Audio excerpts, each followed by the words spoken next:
The Galactic Conclave had not voted unanimously on anything in 4,000 years.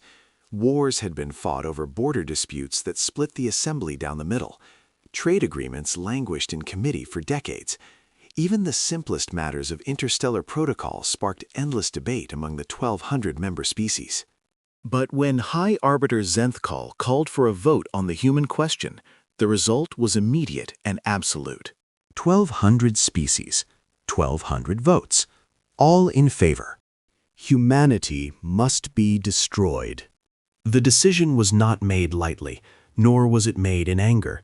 It was made in fear, the cold, calculating fear of civilizations that had spent millennia building a stable galactic order, only to watch a single species threaten to tear it all down.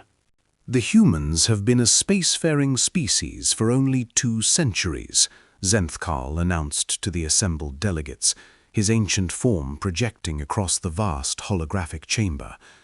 In that time, they have destabilized 17 star systems, violated countless treaties, developed prohibited technologies, and demonstrated a complete disregard for the principles that have maintained galactic peace for 10,000 years. The evidence was displayed for all to see.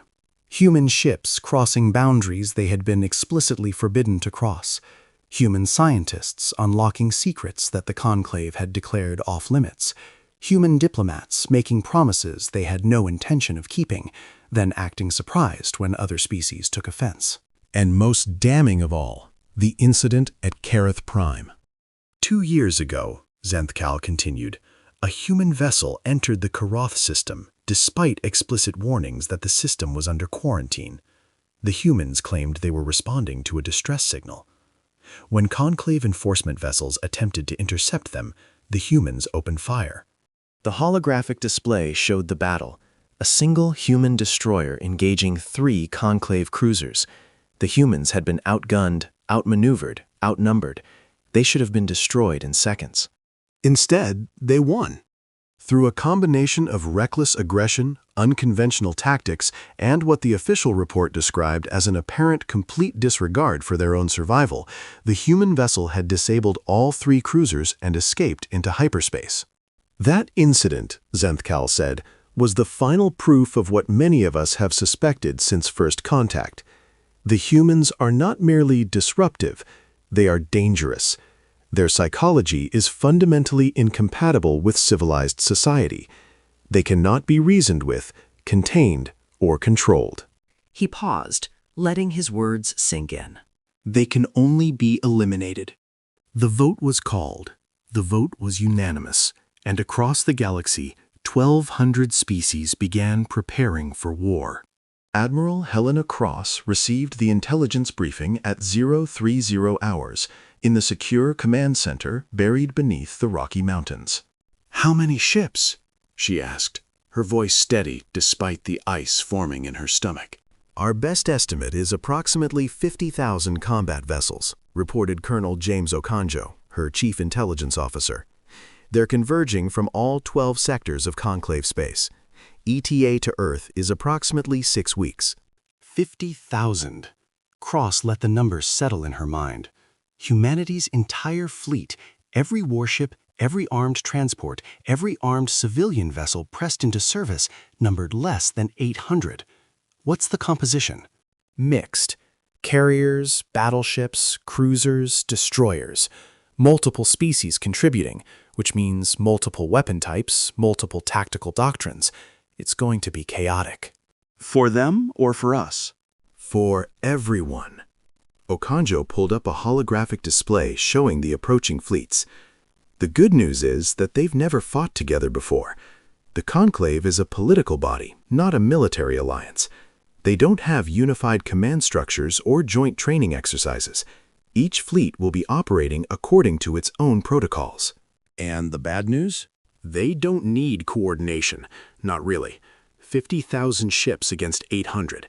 They could fly in random directions and still overwhelm us through sheer weight of numbers. Okonjo hesitated. "Admiral, I've run every simulation I can think of. There's no scenario where we win a conventional engagement." Cross nodded slowly. She had expected as much. The mathematics of the situation were clear. Humanity could not win a stand-up fight against the combined might of the galaxy. But humanity had never been particularly good at fighting fair. What about unconventional options?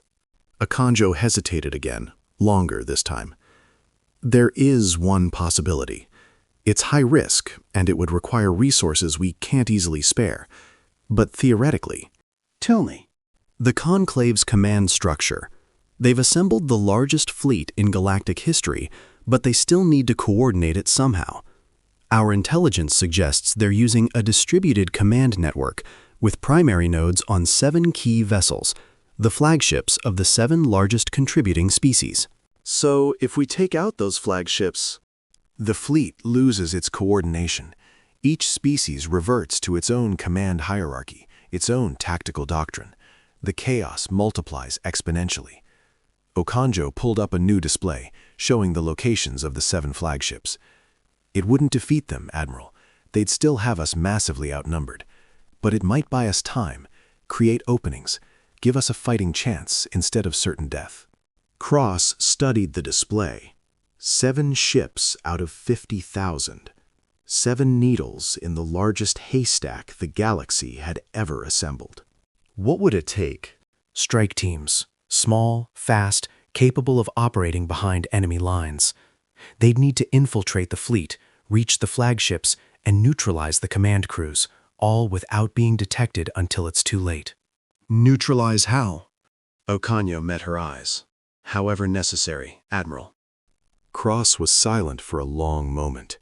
What Okanjo was proposing wasn't a military operation, it was an assassination mission. They would be targeting the political and military leadership of 7 alien civilizations, striking without warning, killing without mercy. It would be a war crime by any conventional standard. It would guarantee that the war, if humanity survived it, would be fought to the bitter end. There would be no negotiated peace, no possibility of surrender. But the alternative was extinction. How many teams would we need? 7 minimum, 1 for each flagship, but I'd recommend doubling that, redundancy in case of failures. Personnel? Volunteers only. This is a one-way mission, Admiral. The odds of anyone coming back are essentially 0. Cross looked at the display, at the 7 flagships, at the 50,000 ships surrounding them, at the impossible odds that humanity faced. Start recruiting, she said. And Okanjo, I want to lead one of the teams myself. The call went out across humanity's scattered colonies, transmitted through secure channels to every military installation, every defense force, every veterans organization. The message was simple. Volunteers needed. High-risk mission. Probability of survival minimal. Report to Cheyenne Mountain for briefing. They came by the thousands, from Earth's orbital platforms and Mars's underground cities, from the asteroid belt and the moons of Jupiter, from colony ships still en route to distant stars and research stations at the edge of explored space. They came knowing only that their species was facing extinction and that someone needed to do something about it. The selection process was brutal. Physical fitness, combat proficiency, psychological stability, technical skills, languages. Some of the volunteers spoke alien tongues that might prove useful. The pool of thousands was narrowed to hundreds, then to dozens, then to 14. 14 humans, 7 teams of 2, 7 targets. Admiral Cross gathered them in the briefing room on the first day of training, looking at the faces that would carry humanity's last hope into the heart of enemy territory. There was Captain Yuki Tanaka, a former Special Forces operator who had spent 15 years conducting covert operations on the fringes of human space. Her partner was Lieutenant David Okafor, a linguist who spoke 7 alien languages and had memorized the technical specifications of every known conclave vessel. There was Sergeant Major Rosa Vasquez, a veteran of the Kareth incident, one of the crew members from the destroyer that had sparked this whole crisis. Her partner was Chief Petty Officer Chen Wei, a demolitions expert who could build a bomb out of anything and smile while doing it. There were others, Pilots and engineers, soldiers and scientists, men and women who had never imagined themselves as heroes but had answered the call anyway. And there was Admiral Cross herself, paired with Master Chief Thomas Reyes, a grizzled veteran of 40 years who had personally requested to serve with her. "You all know why you're here," Cross began. "In 6 weeks, 50,000 ships will arrive in our solar system with orders to destroy humanity. We cannot stop them through conventional means. Our only chance is to strike at their command structure, to create enough chaos that our remaining forces can mount an effective defense." She activated the holographic display, showing the 7 flagships in their projected positions. Each team will be assigned one target. Your mission is to infiltrate your target vessel, reach the command center, and eliminate the command crew. Once that's accomplished, you will do whatever damage you can to the ship's systems before extraction. What extraction, sir? Asked Sergeant Major Vasquez. Cross hesitated. If possible, each team will attempt to reach an escape pod or shuttle. We have stealth vessels positioned along your extraction routes. If you can reach them, we will bring you home. And if we can't? Then you will be remembered as heroes. The room was silent. Every volunteer understood what that meant. They had signed up knowing the odds, knowing that this was likely their final mission. Training begins in 1 hour, Cross continued. You'll be learning everything we know about your target vessels, layouts, security protocols, crew behavior patterns. You'll be studying alien languages, alien customs, alien weaknesses. By the time we're done, you'll know these ships better than their own crews do. She paused, looking at each face in turn. I won't lie to you. This mission is probably suicide. But if we succeed, if we create enough chaos in their command structure, we might just give humanity a chance. And that's worth dying for. Captain Tanaka spoke up. Admiral, with respect, you shouldn't be on one of these teams. You're too valuable to risk. With respect, Captain, I'm exactly who should be on one of these teams. The galaxy decided to destroy humanity because they thought we were too dangerous to let live. They're about to find out just how right they were. Cross smiled grimly. I'm going to look the Conclave's leadership in the eye and show them exactly what kind of species they picked a fight with. The stealth transports launched from Luna Base on a moonless night, their hulls painted darker than the void itself. 14 humans in 7 small craft, accelerating toward the edge of the solar system where the Conclave fleet was assembling for its final approach. They traveled in complete electronic silence, their ships running on minimal power, their life support systems operating at the bare minimum necessary to keep the crews alive. The journey took 3 weeks. Admiral Cross spent the time reviewing mission parameters, studying the layout of her target vessel, the Eternal Judgment, flagship of the Zenthkal hegemony, and command ship of High Arbiter Zenthkal himself. The being who had called for humanity's destruction would be the first to learn the cost of that decision. The Eternal Judgment is 17 kilometers long, Cross recited to Master Chief Reyes during one of their planning sessions. Crew of approximately 40,000. Primary command center on Deck 14, secondary on Deck 22. Security is concentrated around engineering and weapon systems. Command is considered inviolable. They don't expect anyone to reach it, Reyes observed. They don't expect anyone to try. The hegemony has conquered 37 species. No one has ever threatened their leadership directly. Then they're in for a surprise. The approach to the Conclave fleet was the most dangerous part of the mission. 50,000 ships created a sensor net that should have been impossible to penetrate. Overlapping detection grids, automated patrol patterns, constant communication traffic that would reveal any anomaly. But the humans had advantages the Conclave hadn't anticipated. Their stealth technology was decades ahead of anything the galaxy had seen. Human engineers, working in secret for years, had developed materials and systems that bent light, absorbed radiation, and masked heat signatures with near-perfect efficiency. To the Conclave's sensors, the 7 transports were invisible. More importantly, The humans understood something about sensor networks that the Conclave had forgotten. The more complex the system, the more blind spots it created. Lieutenant Okafor, monitoring the sensor feeds from his position aboard Captain Tanaka's transport, identified the gaps in real time. "There," he whispered, highlighting a section of the display. "The Tasari patrol just crossed paths with the Vorathan scanner sweep. They'll both assume the other is covering this sector for the next 6 minutes." The transport slipped through. Again and again, the human vessels found the gaps, exploited the assumptions, threaded needles that the Conclave didn't even know existed. It helped that the fleet was as disorganized as intelligence had predicted. 1,200 species, each with its own protocols, its own priorities, its own blind spots. By the end of the 4th week, all 7 transports had reached their positions within the Conclave fleet, nestled in the shadow of debris fields and sensor shadows, waiting for the signal to begin. Admiral Cross looked at the eternal judgment through her viewport, the massive ship looming like a mechanical god, lights blazing from 10,000 windows, utterly confident in its invincibility. "We're in position," she transmitted to the other teams. "Maintain radio silence until H-hour. Good luck, everyone. See you on the other side."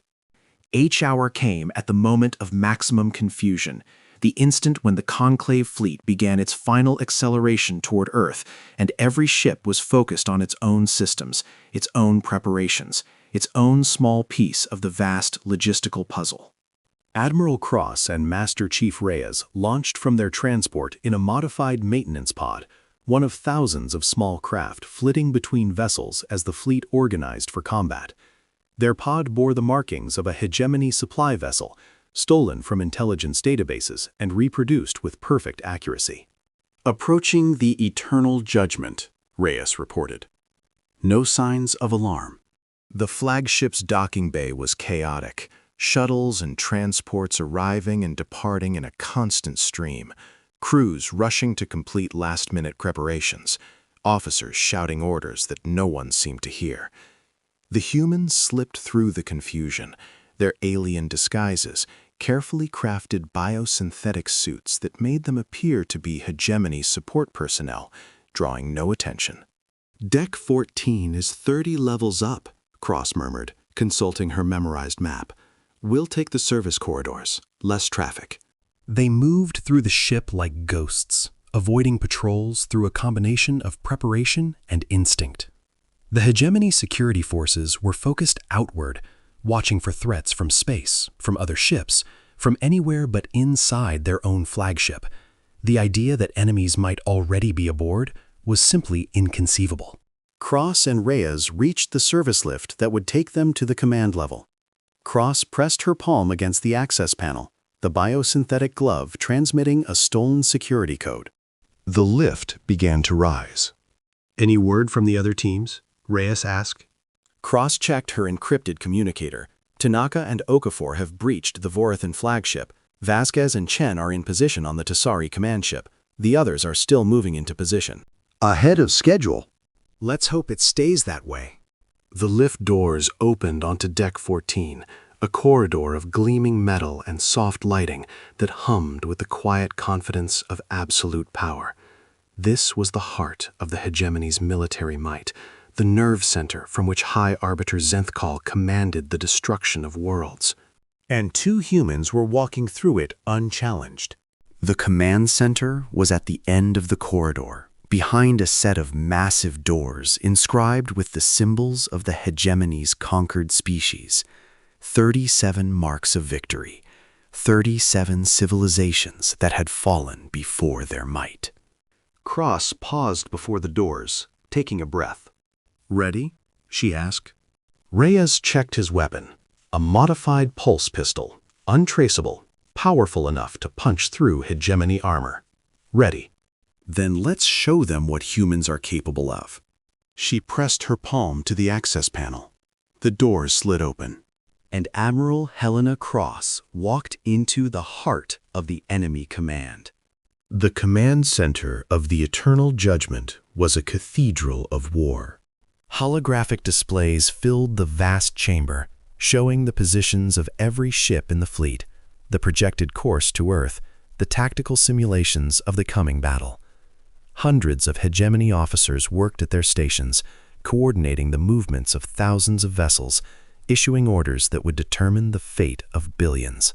At the center of it all, on a raised platform that dominated the room, sat High Arbiter Zenthkal. He was ancient, even by the standards of his long-lived species, his form withered by millennia of existence, his eyes dim with the weight of countless decisions. But his mind was still sharp, his voice still carried the authority of absolute command, and his presence still radiated the power of a being who had crushed empires. He didn't notice the two figures entering through the service door. None of them did. They were too focused on their screens, their calculations, their role in the destruction of humanity. Cross and Reyes moved quickly and quietly, taking positions on either side of the raised platform. They had rehearsed this moment 100 times in simulation. They knew exactly where each officer would be standing, exactly how long it would take to reach the primary targets, exactly what sequence of shots would cause maximum disruption. Cross raised her weapon, aiming at the back of Zenthkal's head. And then she hesitated.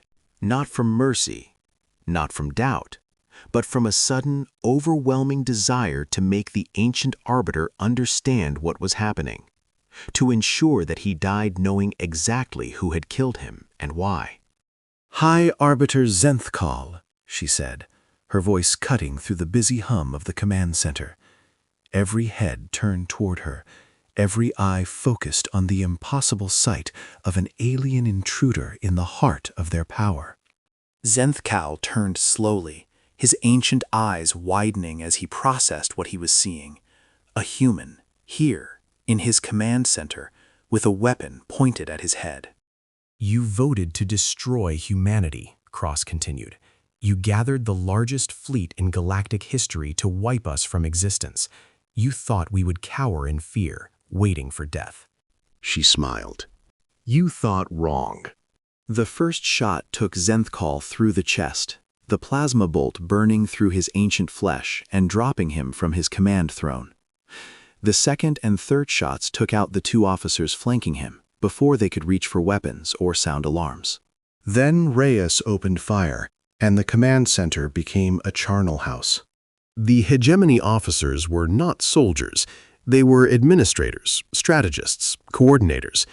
They had personal shields and sidearms, but they had never faced combat, never imagined that violence could reach them in this sanctuary of power. They died in confusion and terror, cut down before they could mount any coherent response. In less than 90 seconds, the command center of the Eternal Judgment fell silent. Cross stepped over the bodies to reach the primary command console. Her fingers flew across the interface. Lieutenant Okafor had taught her the hegemony command codes, and she entered them now with practiced precision. All ships, this is the Eternal Judgment, she transmitted on the fleet-wide channel. We are under attack. All ships, emergency dispersion protocols. I repeat, emergency dispersion protocols. The command was designed to cause maximum confusion. Emergency dispersion was a defensive formation designed to minimize damage from a concentrated attack, but it was the opposite of what the fleet needed in its current position. Ships would scatter in all directions, breaking formation, disrupting the carefully coordinated approach to Earth. Across the command center's displays, Cross watched the fleet begin to dissolve into chaos. First objective complete, she reported to the other teams. Move to secondary targets. Create as much damage as possible before extraction. Across the Conclave fleet, humanity struck. Captain Tanaka and Lieutenant Okafor had reached the command center of the Vorathan flagship 3 minutes before Cross's attack. They had taken a different approach, quieter, more surgical, eliminating the command crew one by one over the course of 20 minutes before finally taking control of the bridge. When Cross's emergency dispersion order came through, Okafor was ready. All Vorathan vessels, this is Fleet Command, he transmitted, his voice a perfect imitation of the Vorathan commander's gurgling tones. Disregard the dispersion order. All ships, concentrate fire on the eternal judgment. The hegemony has betrayed us." The result was immediate and catastrophic. The Vorathan fleet, nearly 4,000 ships, opened fire on the hegemony vessels around them. The hegemony, already reeling from the loss of their command structure, responded with desperate return fire. Within minutes, the two largest contingents in the Conclave fleet were tearing each other apart. On the Tessari command ship, Sergeant Major Vasquez and Chief Petty Officer Chen took a more direct approach. "Charges are set," Chen reported, finishing the last of the explosive packages they had placed throughout the ship's engineering section. "We've got about 10 minutes before this whole section becomes a very large firework." "Then let's make those 10 minutes count." Vasquez raised her weapon and headed toward the bridge. Time to say hello to the admiral. The Tessari were an insectoid species, their compound eyes making them difficult to surprise. But Vasquez had learned their blind spots, the angles of approach they couldn't cover, the distractions they couldn't ignore. She moved through the ship like a shadow, Chen covering her back, until they reached the bridge. The Tessari admiral died without ever seeing the human who killed him. When the engineering section exploded 9 minutes later, Vasquez and Chen were already in an escape pod, rocketing away from the dying ship as its fusion cores went critical and took 3 nearby vessels with it. One by one, the human teams completed their missions.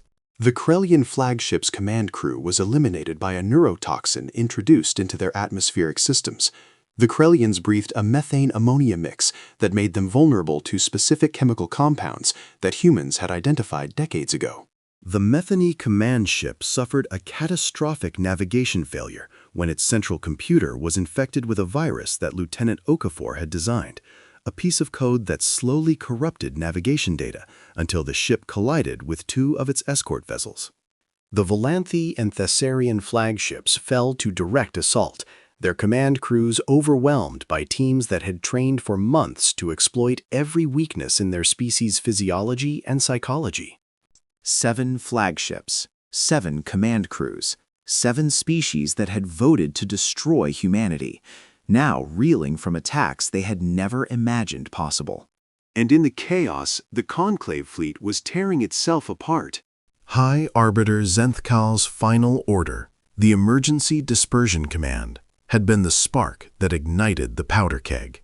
The Conclave fleet had been assembled in haste, coordinated by protocols that had never been tested in actual combat. Each species trusted its own commanders, its own ships, its own tactical doctrines. The unified command structure had been a political compromise, a necessary fiction that allowed 1,200 species to pretend they were fighting as allies.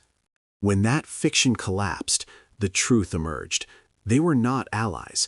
They were rivals, competitors, enemies, held in check only by the threat of mutual destruction. And now, with their command structures in chaos and conflicting orders flooding every channel, the restraints were gone. The Vorathan fleet, convinced by Okafor's transmission that the hegemony had betrayed them, was still pouring fire into hegemony vessels. The hegemony, responding to what they perceived as an unprovoked attack, was fighting back with everything they had. The Tessari, leaderless after the destruction of their command ship, fragmented into competing factions, some fleeing, some fighting, some simply shutting down their systems and waiting for orders that would never come. The Krellians, their officers dead from the neurotoxin attack, drifted through the fleet like ghost ships, their crews slowly succumbing to the same poison that had killed their leaders. And in the midst of it all, smaller species, those who had contributed only a handful of ships, who had voted for humanity's destruction without fully understanding what they were getting into, found themselves caught between giants. Some tried to flee, others chose sides in conflicts they didn't understand. Still others simply surrendered, broadcasting distress signals and hoping someone would respond. The fleet that had set out to destroy humanity was destroying itself. Admiral Cross watched it happen from the command center of the Eternal Judgment, the holographic displays showing the cascade of destruction she had set in motion. She had never imagined it would work this well. had assumed that the conclave would rally, would identify the human attackers, would unite against the common enemy. But she had underestimated how fragile the conclave really was. 10,000 years of peace had made them soft. They had forgotten how to fight, not the mechanics of combat, but the deeper truth of warfare, that when the shooting starts, alliances based on convenience collapse. Admiral, Reyes reported from his position by the door. I'm detecting movement in the corridors. Security teams are responding. Time to go. Cross took one last look at the displays, at the chaos, the destruction, the unraveling of the greatest military force the galaxy had ever assembled. Extraction point is 4 decks down. Move. They ran through corridors that had been quiet an hour ago, but now echoed with alarms and shouted orders. The hegemony crew was in a state of shock, unable to process what had happened to their command structure, unable to organize an effective response. Cross and Reyes reached the escape pod bay without encountering serious resistance. The pod launched into the midst of the battle, a tiny spark of humanity amid the storm of alien destruction. All teams, report, Cross transmitted as the pod accelerated away from the dying flagship. Tanaka and Okafor, extraction successful. Vasquez and Chen, extraction successful. One by one, the teams reported in. Not all of them made it. 2 teams had gone silent, their fates unknown. But the majority had survived, had completed their missions, had done the impossible. In the distance, the eternal judgment listed to one side, fires spreading across her hull as her crew struggled to regain control of a ship that no longer had anyone to command it. Cross allowed herself a moment of grim satisfaction. The galaxy had targeted Earth. Humanity had targeted their command. And humanity had won. Admiral Cross's return to the solar system was met with celebration and disbelief. The human fleet, all 800 vessels, reinforced by armed civilian ships and hastily converted cargo haulers, had been preparing for a last stand. They had expected to fight overwhelming odds, to die buying time for evacuation ships that might carry a few million survivors to distant stars. Instead, they watched as the conclave fleet dissolved into chaos, its approach fragmenting into 100 separate groups, each pursuing its own objectives, fighting its own battles. This is Admiral Helena Cross to all fleet elements. Cross broadcast as her escape pod was recovered by the destroyer Relentless. Operation Decapitation was successful. The enemy command structure has been eliminated. All ships prepare for combat operations. The response was immediate. Human vessels surged forward, not to defend, but to attack. They struck the scattered remnants of the Conclave fleet with a ferocity that caught the aliens completely off guard. Where the Conclave expected a desperate last stand, they found an enemy that attacked with precision and purpose, exploiting the chaos that the human strike teams had created. Captain Tanaka, commanding a squadron of destroyers, led a strike against the Vorathan rear guard, ships that were still reeling from their conflict with the hegemony. Her vessels swept through the disorganized formation, destroying or disabling dozens of ships before the Vorathans could mount a coherent defense. Sergeant Major Vasquez, transferred to a Marine assault ship, led boarding parties against enemy vessels whose crews had surrendered or fled.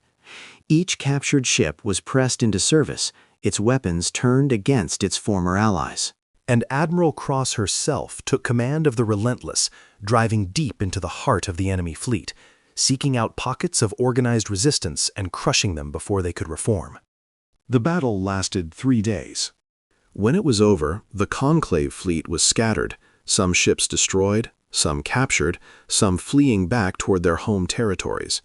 The force that had set out to destroy humanity had been reduced to a fraction of its original strength, its unity shattered, its leadership dead.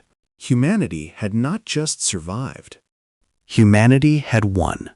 The emergency session of the Galactic Conclave was the most chaotic in the body's 4,000-year history.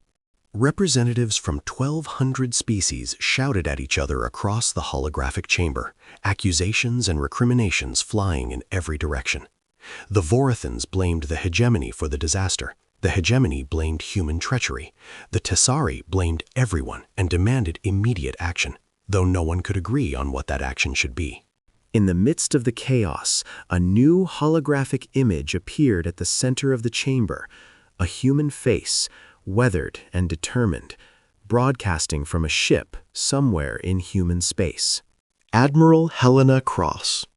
"Members of the Galactic Conclave," she said, her voice cutting through the din. "I am Admiral Helena Cross of the Terran Space Navy. I am the one who led the attack on your command structure. I am the one who killed your leaders, destroyed your ships, and turned your fleet against itself." The chamber fell silent. Every representative stared at the human face with a mixture of fury and fear. You voted unanimously to destroy humanity. Every species in this chamber agreed that we were too dangerous to be allowed to exist. You assembled the greatest fleet in galactic history and sent it to our home with orders to exterminate us. Cross let the words hang in the air. You were right about one thing. We are dangerous. More dangerous than you imagined. You thought you could destroy us with overwhelming force, that we would cower and wait for death like every other species you have conquered. You thought wrong. We are not like other species. We do not surrender when the odds are against us. We do not accept that defeat is inevitable. We find a way to win, no matter how impossible, no matter how costly, no matter how many rules we have to break. She leaned forward, her eyes burning with cold fire. You targeted Earth. We targeted your command, and we won. Now you have a choice.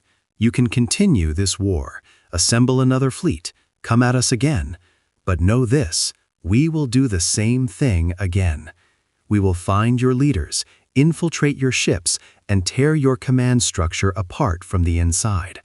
We will turn you against each other, exploit your divisions, and watch you destroy yourselves. Or you can accept that humanity cannot be destroyed. You can withdraw your forces, abandon this war, and learn to live with us as neighbors rather than enemies. The choice is yours, but I want to be absolutely clear about something. Cross's voice hardened.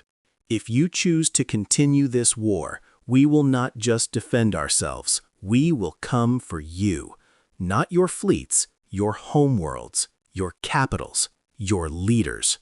We will bring the war to your doorsteps and make you regret ever hearing the name humanity. This is not a threat. It is a promise. She cut the transmission.